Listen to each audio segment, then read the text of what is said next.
Here.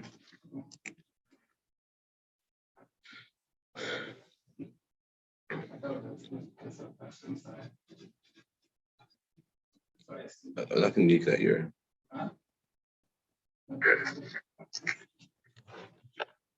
Okay.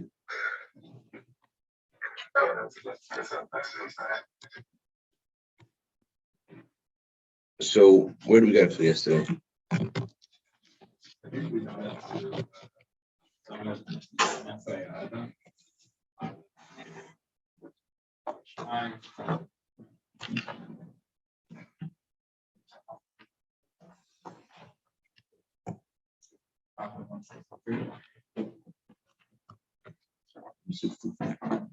Yeah, very good. So just to recap what we're up to. So we explained how the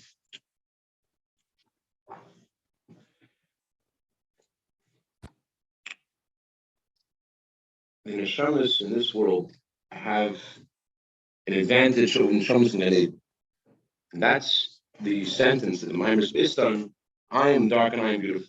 Although I'm dark, although my coming into a body and animal soul makes me darker, to lose something, but on the other hand, it makes me more beautiful. And the analogy that we learned about was Mayan Gan, the water that comes from a garden, water that comes from a beautiful place, water that comes from Gan Eden, which the parallel of this is water that comes from the ocean, which you can't drink that water. When that water travels through the canals of the earth, and then it comes out through it's traversing the earth that takes away the salty taste in it, and that's what makes the water fitting to use to drink. Then we added a whole new concept yesterday, which was not only is the water fitting to drink, but much more. We said that the water could be used to revive someone who was fainted. And when that one is discussing the difference between someone who is sleeping and versus someone who has fainted, and we said was when you sleep, your soul energy is less in your body, but it's still fully present. Versus when you faint, there is a total histalkos, there's a total retreat of all your soul energy, to the extent that you cannot say that your mind is present in your brain. It's not there anymore. And as Dr. Preston was telling us how the physical phenomena of blood pressure and how that changes when you faint. So you don't dream when you faint. You dream when you sleep. The reason you don't dream when you faint is because your brain isn't present in your mind. When you have a little bit of brain energy in your mind, then you're still thinking, you're still going on. But if your brain isn't present at all, then you can't dream. So what revives you when you're in a state of faint? What revives you is the living waters. The living waters are what revive you. How do you produce living waters? The living waters are produced by traveling through the earth. So we're saying something that when the soul comes through the earth, comes into a body, and specifically the challenges that it has, it becomes the living waters. That's where we're going. When understanding the additional virtue that the neshama receives because of the challenges, because of all the mud, because of all the earth, because of all the dirt that it gets into, and it pierces through the earth, which the earth, remember what we learned about, just like the water pierces through the earth and comes out, the well springs pierce through the earth, so too the neshama can pierce through the body and pierce through the animal soul.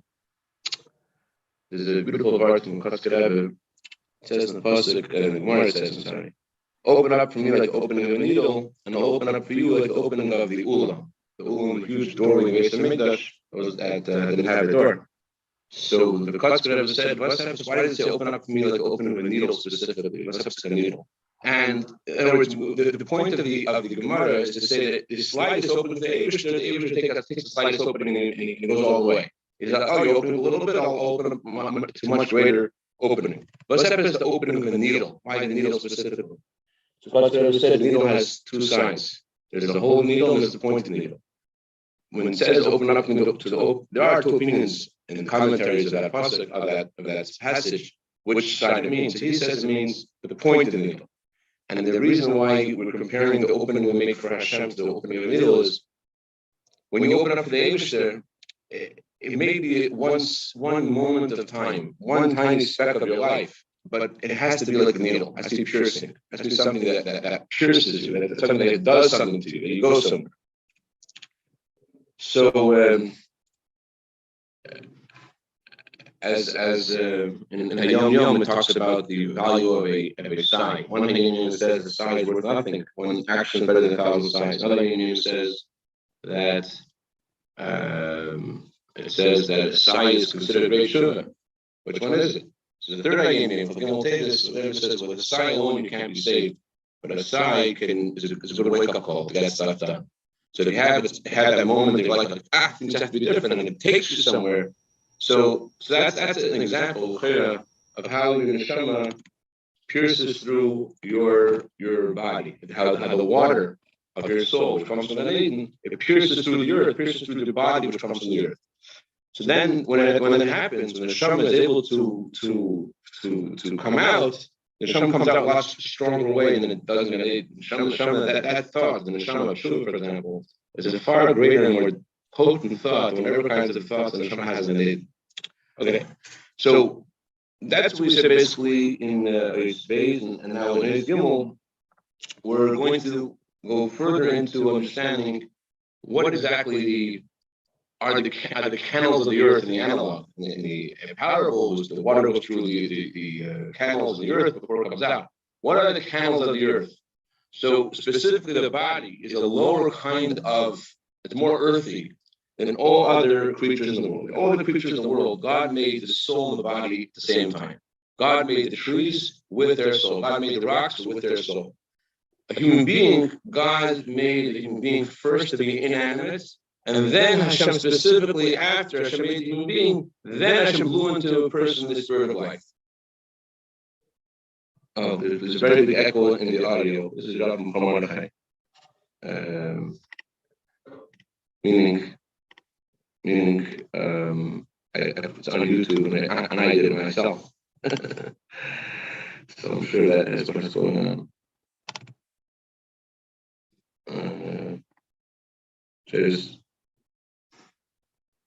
You have the video of you streaming on YouTube, right? I didn't know I did, but I guess I do. Maybe that's what's going on. You also check the microphone and just double check the microphone. What microphone should we select?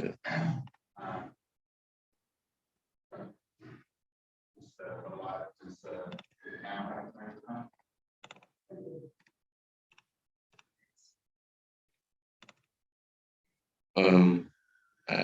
Video settings or what?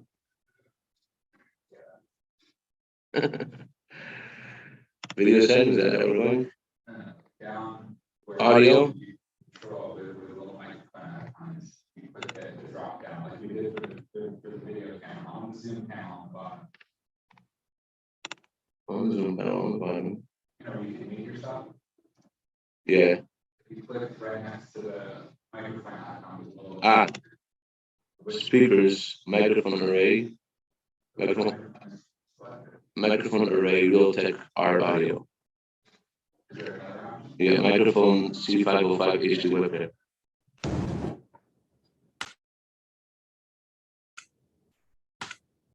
Okay, is that better now, David? It's good? Okay, good. Sorry about that, guys. Okay. Chaim. You're good. If it wouldn't have worked, it would have just gave your words a little bit more kedusha. It sounds like it's coming from far away. Okay, thank you. So, okay, so on the one hand, the body of a human being is lower than all their bodies. It was born out of soul, which means that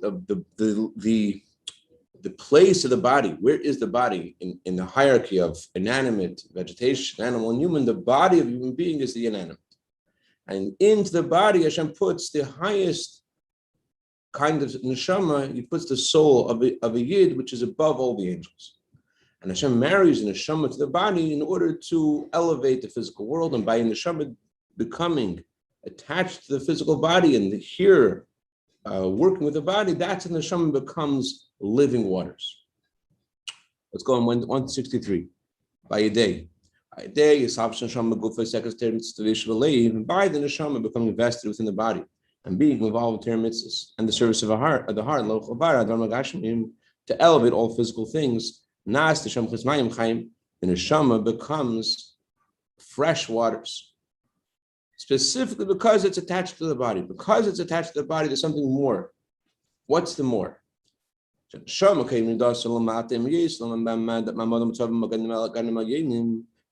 neshama comes to this world, although its station is in the higher gardens, and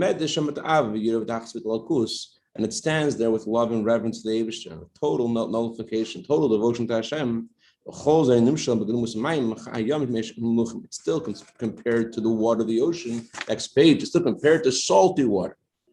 What's the emphasis of salty water? What's wrong with salty water? What does that mean? The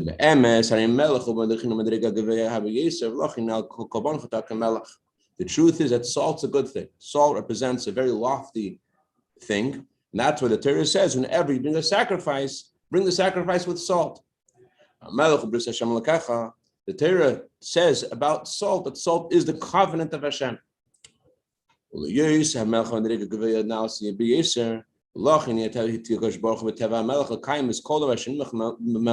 Because salt has such a lofty source, that's why God gave to salt the characteristic to preserve any item that has been salted.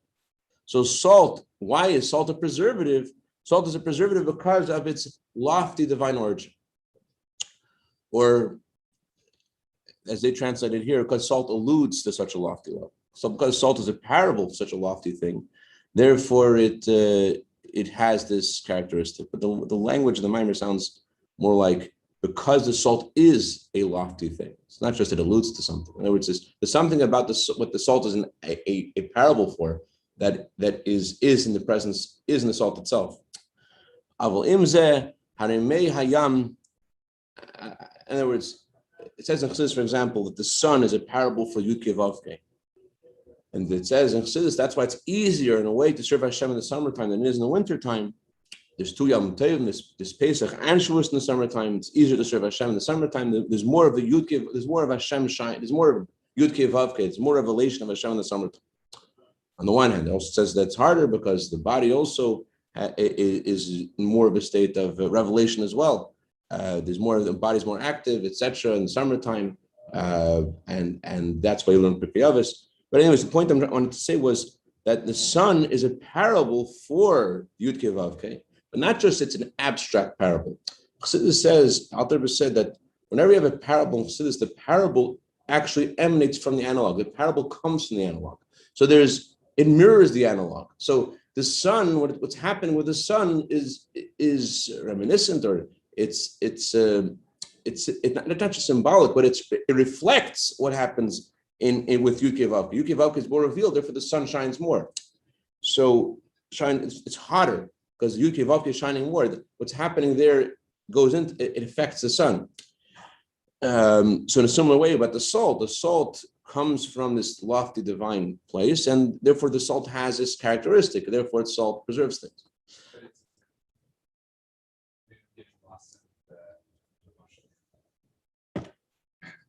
The soul is the seawater that needs to go into the ground through these channels that will filter it.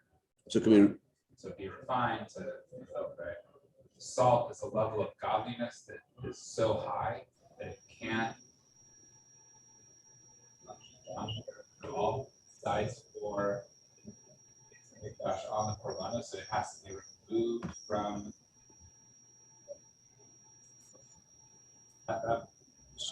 So very good. The Rebbe didn't say exactly what Hashem can do more as a result of coming into the body. It does say there's something that. So it seems like it's losing this high level of godliness.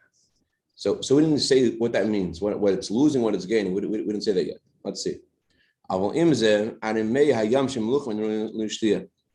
So although the salt does represent such a lofty thing, it's still not able to be used. You can't use it to drink. It's only when it goes into the earth and it breaks through the earth. Only then can it become living waters. Only then can it revive. So too is regarding the soul. It's only when it's involved in Torah mitzvahs in the body that it becomes living waters. So it doesn't say exactly what the difference is. Let's see the end of the paragraph. That's the comparison. Saying just as salt, same to neshama. Just as salt is. We didn't say exactly what the translation of the words are. Neshama and Gan Eden may be higher, but it's not living waters, and not something which could vivify someone else. And only when it comes into a body can it be living waters. Which part of that is compared to? Are we comparing Mashal to salt? We didn't say it. Let's see. Let's go down the mind. Let's discuss it. Let's figure it out. We have to break our head. Yeah. Let's see. So it's specific, but it's for sure saying that. It's for sure saying the Shama has something in Gan Eden, which is very lofty, but that's still not. It's still you can't use it to drink. It says in the pasuk, it's better for me the Torah of your mouth than thousands of pieces of silver and gold. Hold on. Silver and gold are love and fear of Hashem.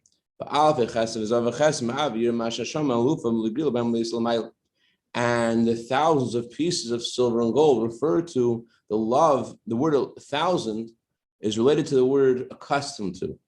The neshama is accustomed to having gold and silver. What's gold and silver? Love and reverence for Hashem. The neshama is used to this constant experience of love and reverence for Hashem in Gan Eden. So Hashem says, I would rather have, it's better for me, Hashem, the Torah of your mouth. What's your mouth? The Torah that person learns with his physical mouth in this world. Then the love and reverence the neshama has in Gan Eden before it came down, Hashem says, I don't like that stuff. I like your Torah in your physical mouth more than the love it had in Gan Eden. Why? Because specifically by coming into a body, does it become living waters. And it's called the well of fresh water, because in order that the neshama, which the neshama previously was a garden spring, it was coming from the Garden of Gan Eden, for it to be living waters, it must carry out the spiritual service of becoming a well. What does that mean? We see in the physical world, although we find deep within the earth these reservoirs of fresh water, however, you cannot benefit from them when they're covered with dirt and stones. So only when you take off the covering can those well springs be revealed. So too is this in our spiritual service for Hashem. We have to remove the earth and the stones. This is the coarseness, the grubkeit, materialism of the body and animal soul, which conceal, uncover the light of the neshama. And there are two things we need to do to reveal the neshama from its concealment. Just like you have to take off the dirt in order to get the reservoirs of water underneath the earth, so too there are two things you need to do to reveal your neshama. First of all, you have to use your Torah and mitzvahs, and you have to serve Hashem with your heart, and you have to act with good character. You have to use all the things which are in your potential, the soul energies that Hashem gave you. You have to serve Hashem with your heart, to act with good character. And the second thing you have to do to reveal this reservoir of water you have within yourself, you have to have sacrifice. You have to have serious nefesh. You have to have strength. You have to say, this is the way it is, and it can't be any other way. And that's the meaning of the pasuk. I am dark and I am beautiful. The mishu is not. Someone who is dark from their mother's stomach, they're born that way, they cannot become beautiful. However, someone who was once beautiful and then they have become sullied, they are able to become beautiful again. And the so although I may be dark, but if I'm looking at from the angle of what I'm doing with my soul powers that Hashem gave me, but I have the ability to become beautiful. Why? Because I have something inside me from that was bequeathed to me from my forefathers, which is Avei B'Shiras Nefesh. Okay, that's the end of the mind. So let's go analyze what we just said. So you're referring to the actions of No. We're saying there's some things that you have yourself because of the soul powers that are in your body, and that may be sullied, that may be dirty, that may not be the way it's supposed to be. Not you, you're a beautiful guy, but there's some people that you may know, some people that. But then there is what you have because you're Jewish. You have it was bequeathed to you from Avram to Yaakov. You have because you're a Jew, as we learned in yesterday's Hayom Yom, that a Jew senses the divine, a Jew is sensitive to the supernatural, because that a Jew does not want and cannot sever his bond with Hashem. That's your innate bond with the Eibush, and because of that, everything is put aside, and you rather give away everything in order not to lose that bond. So that's your strength that you have because of your forefathers. That's what you have because of your Jewishness. So why can you be beautiful? You can be beautiful because of something that you're beyond what you're given in your revealed soul powers, because of your inner strength of Emunah B'Shiras Nefesh that you got as a Jew. That will always enable you to be beautiful. So that has to be revealed. The Neshama is in a body, and the body covers up. It covers the Neshama, and the Eibush gives the ability to reveal that, to take away the dust, to reveal to reveal our Jewishness, to reveal our strength. Okay, but let's go back to the analog, the parable we're discussing. The Neshama Gan Eden is called salty water. So we were asking, what's the pshat? The pshat is the Neshama is a very lofty, holy being in Gan Eden, but it's not bringing any light to the world. It's not fulfilling Hashem's intent of having a home in the lowest realm. It's not something which we could drink. It's interesting that the Maimer talks at length about reviving someone who has fainted. It sounds like that. It doesn't explain what that means in the analog. We have to look at other Maimarim on this pasuk, but it sounds like the benefit of the Neshama coming to the body, which through that it loses its saltiness, it loses its extra higher divine light that it had in Gan Eden. Yes, it loses that, but it gains something else. What does it gain? It gains that it's able to be used to drink. What does it mean? It could be drunk. That means that the Eibush, first of all, means one thing. It means Hashem says, now I can enjoy it. I couldn't enjoy it before. I didn't enjoy your love, reverence for me in Gan Eden. I enjoy more the Torah of your physical mouth. That for me, the Eibush says something which maybe that's what it means. It revives Hashem, so to speak. Maybe it's something which the Eibush enjoys so much that's similar to someone who is being revived from a state of faint. I don't know. Or maybe it's referring to, in order to be able to impact another person and to lift another person up and from their state of being in a state of faint, you have to. Maybe it's similar to what they say in the AA meetings. You have to be there in order to be someone who's an addict wants in order to be able to help someone with addiction. So in a similar way, the Neshama, because the Neshama goes through a body, an animal soul, and all these challenges, that's when the Neshama is able to be living waters and to animate other people. The Rebbe doesn't say exactly what he's referring to. So but what do you think it means? I think the salt is referring to something spiritual in Gan Eden, which gives existence to everything, and we can't. It's too concentrated. It's too salty. We can't enjoy it. It all comes into the guf. It loses that, but gets something much more beautiful. What's more beautiful? What is it? What's it? I don't know. It's able to make a home for Hashem in the world with Hashem. It's able to satisfy Hashem's desire to have a home in the world. Salt not only in the base of Mikdash on the Korban, but in every day.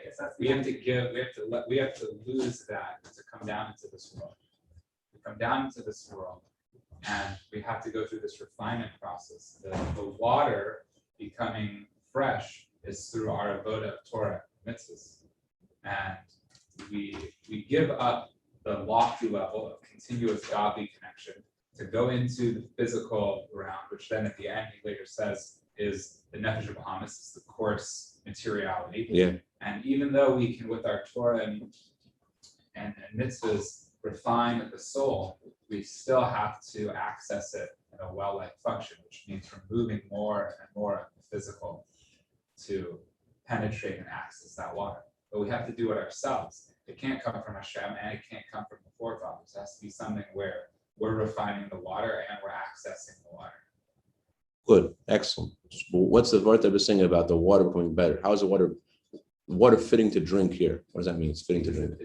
No, it's Yerbatach. Very important you just mentioned. What's that, Dr. Messman? The thing you said just now is very, very important. On the one hand, it has to be challenged by the body, it has to be challenged by the animal soul.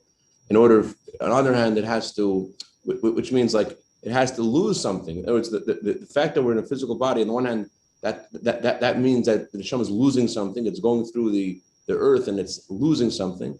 On the other hand, the Rebbe says you have to take off the earth. It's very important nuance there. You have to take off the earth, but you have to also go through the earth. It has to come from the Neshama going into a body and challenged by the body. And yet our goal is not to get grub, not to be coarse like the body. We have to take, the Neshama comes into a body, and Ibn wants us to pierce through the body, to remove the gashmas. Yes, Dr. Respin, sounds like you want to say something. Yeah, just from a purely medical point of view, when we talk about reviving people who are in shock, okay, we give them infusion of what we call normal saline.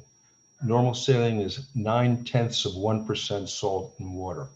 If you were to give somebody pure water, it would enter into all the red blood cells and it would cause them to expand and explode, and it would kill them, okay? If you give them too much salt, you're going to cause them to shrink. So the bottom line is the ocean has this 0.9% concentration of salt. From where we come from, as we're emerged, we basically all life comes from this critical balance of salt water. It allows electricity to be conducted in our body and everything else. It's critical for life.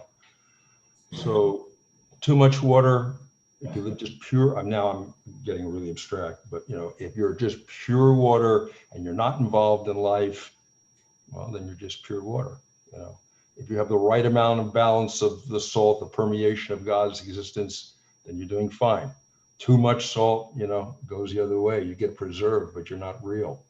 And it's just, I don't know if it fits, but that's what it is. I mean, I think it's certainly holier, but it's certainly less beneficial for Hashem's plan of making the world a better place. Yeah. You need to lose that salt. Sure, Dr.